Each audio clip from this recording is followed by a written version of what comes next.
Bienvenue dans ce focus. Notre invité, c'est Monsieur Simon Thiemtoré, le PDG du groupe Vista. Monsieur le directeur général, bonjour.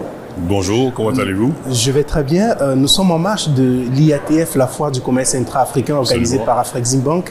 Et vous venez de signer avec Afreximbank une série de deals. Est-ce que vous pouvez nous donner davantage sur le contenu de ces deals? Tout d'abord, je vous remercie pour m'avoir invité sur votre plateau. Afreximbank, comme vous le savez, est un partenaire stratégique de Vista. Nous travaillons ensemble depuis très longtemps en tant que Trade Finance Intermediaries pour faire la promotion du commerce en Afrique, du commerce intra-africain. Et dans le cadre effectivement de l'expansion de Vista, nous l'avons annoncé, nous avons mis en place une stratégie d'expansion d'être dans 25 pays en 25. Afrexim nous accompagne en tant que partenaire stratégique, nous conseille dans nos stratégies d'expansion et nous appuie dans cette stratégie d'expansion. Donc, les deals qui ont été signés précisément permettront à Vista de se doter de ressources et des capacités nécessaires pour pouvoir effectuer cette stratégie d'expansion dans le continent africain. Ok, on parle d'expansion. Vous avez récemment repris Aura Group, ce qui vous a de fait ouvert le marché de près de 10 pays entre l'Afrique centrale et l'Afrique de l'Ouest. Aujourd'hui, quelle est l'implication de ce rachat? C'est une transaction qui est très importante. Elle est primordiale. Ça booste Vista Bank. Il faut rappeler que Vista, à l'origine, était dans 4 pays. En Guinée, en Sierra Leone, en Gambie et au Burkina Faso, à travers le rachat de certains actifs de la BNP. L'acquisition d'Aura Group, qui est en cours, qui est toujours assujettie aux approbations réglementaires, nous permettra d'étendre le champ d'activité dans 14 pays. Et effectivement couvrir 100% de la zone UMOA, à peu près 60% de la zone CEMAC, et être aussi présent dans la zone économique monétaire ouest-africaine. Donc ça nous donne une opportunité de couvrir 3 zones économiques majeures en Afrique de l'Ouest et en Afrique centrale et de pouvoir faire la promotion du commerce intra-africain, mais surtout nous doter de moyens de pouvoir appuyer nos États et le secteur privé dans le développement économique de nos pays. Voilà, donc ça catalyse Vista, ça booste Vista et ça permettra de doter Vista de ressources et de moyens nécessaires pour pouvoir supporter les économies africaines dans les pays dans lesquels nous opérons. Vous parlez de moyens, je vais peut-être revenir sur le deal avec Afreximbank. Concrètement, de quoi est-ce qu'on parle? Mais concrètement, on parle d'un appui qu'Afrexim nous apporte d'abord en conseil sur la stratégie de Vista, la stratégie d'expansion, en conseil sur comment financer le commerce africain et le commerce intra-africain, et aussi en financement pour nous accompagner dans les acquisitions que nous faisons pour nous permettre de pouvoir étendre le champ d'activité de Vista en Afrique. Ok, on parle justement de gros financement et vous avez, dès le début de votre mandat, affirmé votre volonté de mettre les PME africaines en première place de votre action. Aujourd'hui, quelle est la part que représentent les PME africaines qui sont plus de 80% même du tissu économique? Absolument, c'est le cœur, il faut le dire, c'est l'ADN de nos économies, les PME, PMI. Et Vista, à l'origine, est une banque qui continue, qui accompagne et qui continue à accompagner les PME, PMI. C'est ce que nous ferons. Évidemment, cette expansion nous permettra de pouvoir, encore une fois, nous doter de ressources pour accompagner ces PME, PMI, surtout dans le cadre de la création et de la mise en place de la ZLECA. Il faut avoir des ressources et un backbone assez important pour pouvoir continuer à supporter nos économies. Sachez que l'un des catalystes aussi de nos économies, c'est le plan national de développement économique et social que les États mettent en place et qui sont implémentés par le secteur privé. Et qui dit secteur privé, non seulement par le secteur privé africain, mais aussi les PME, PMI qui, dans la chaîne de valeur, en profitent, participent dans l'implémentation de ces plans nationaux. Donc, nous nous dotons de moyens de ressources pour non seulement accompagner les États, accompagner le secteur privé, mais surtout accompagner les PME, PMI, les femmes et les jeunes qui sont partie prenante dans ce développement économique dans nos pays.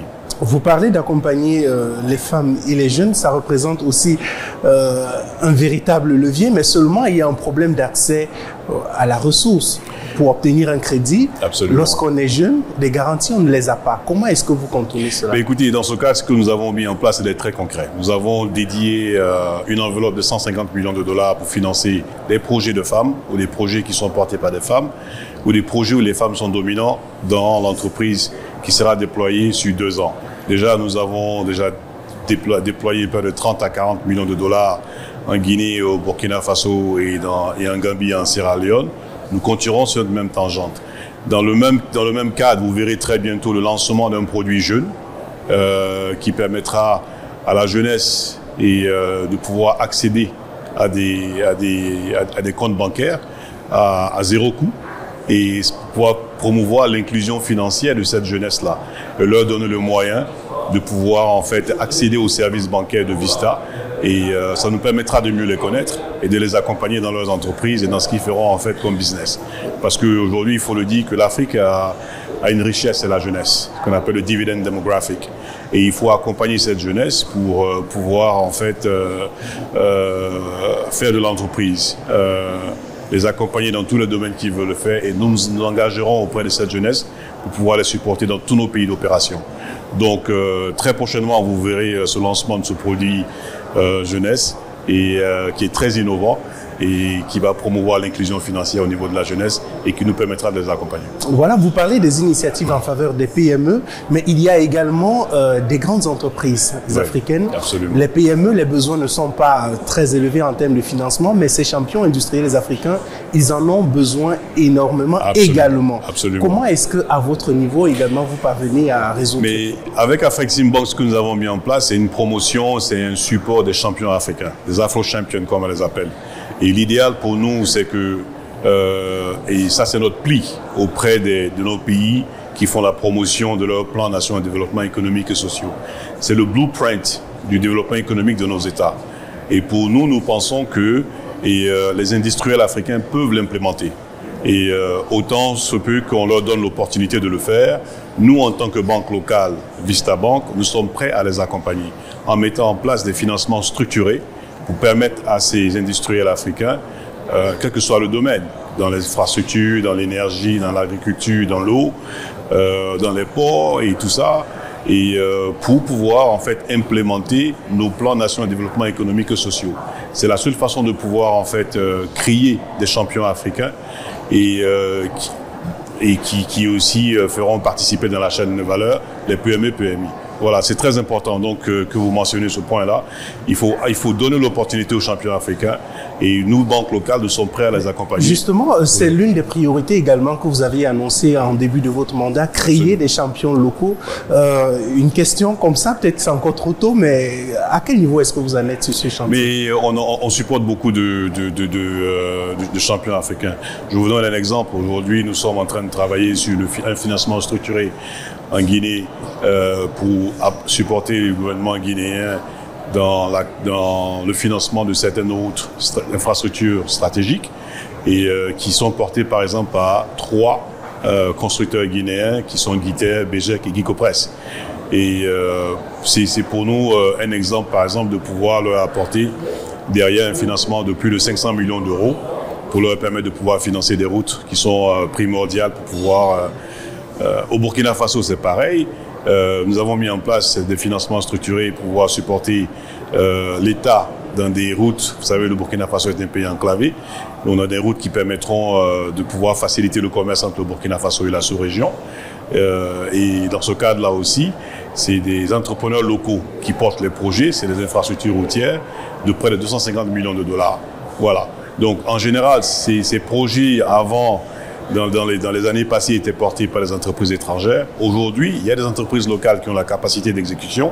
Donc, c'est à nous, en tant que banque locale, de pouvoir leur apporter un financement structuré pour leur permettre de l'exécuter au nom de l'État et pour le bénéfice de la population. Un dernier volet, Monsieur le Président Directeur Général. On parle aujourd'hui de transition verte, de transition écologique. Est-ce que c'est un volet qui fait sens dans l'attribution des financements que vous obtenez? Oui, absolument. C'est un truc que nous regardons. Je crois que c'est la transition écologique, comme on le dit, et le just financing. C'est un sujet qui est primordial, qui est d'importance, auquel nous attendons. Peut-être sans vous couper, je le dis parce que il y a une accusation qui est faite à certains acteurs financiers africains de continuer à financer le secteur pétrolier, justement dans cette tendance-là. Je crois qu'on doit continuer à supporter le secteur pétrolier. Il faut rappeler que nous avons besoin d'une diversité énergétique. On ne peut pas se focaliser que sur un seul palier énergétique, disons que tout ce qui est solaire et éolien et ne pas regarder les autres. Quand vous regardez les pays développés tels que les États-Unis ou l'Europe ou l'Asie, je crois qu'il y a une diversité dans la production de l'énergie qui n'est pas simplement dépendante d'un seul pan. Et aujourd'hui, l'Afrique est dotée de ses moyens en termes pétroliers et en termes de oil and gas. Le monde est toujours largement en termes de oil and gas. Alors donc, c'est de permettre à l'Afrique de pouvoir se développer avec ces produits pétroliers qu'ils ont aujourd'hui, tout en facilitant la transition vers des solutions qui sont renouvelables. Voilà, mais on ne peut pas brusquement couper le financement à nos pays ou à des pays pétroliers, à des produits qui produisent le gaz et à des produits qui produisent le pétrole, pour dire qu'il faut aller brusquement sur l'éolien ou le solaire. Si l'éolien ou le solaire n'est pas disponible, il faut qu'il y ait une alternative. Voilà. Mais est-ce que justement nos marchés sont prêts? Est-ce que, par exemple, au niveau des projets qui vous sont soumis pour financement, quelle part représente justement ces... Bon, vous prenez l'exemple du Burkina Faso, qui est un pays enclavé, nous travaillons avec la Société nationale d'hydrocarbures, la SONABI, qui a le monopole d'importation des produits d'hydrocarbures. Largement, la consommation et la production d'énergie au Burkina Faso est dépendant et attributaire à ces produits-là qui sont importés par la SONABI. Nous sommes obligés de supporter. Sinon, la réalité, c'est qu'il n'y aura aucune énergie au Burkina, aucune production. Donc, on ne peut pas s'arrêter. Mais en même temps, il faut continuer à appuyer l'État et le secteur privé à développer des solutions renouvelables, telles que le solaire, dont le Burkina Faso dispose. Pareillement aussi pour la Guinée, nous travaillons avec la SONAP et pour les accompagner aussi dans l'importation et la distribution de produits d'hydrocarbures sur la place locale. Et il y a aussi des projets renouvelables en Guinée dans le sens du solaire et tout ça, mais il faut y aller doucement et permettre à l'État et au secteur privé de pouvoir transiter. Parce que le financement non seulement de la production renouvelable, il est bien, mais aussi il faut des chaînes de distribution. De transmission d'abord et de distribution de ces produits-là.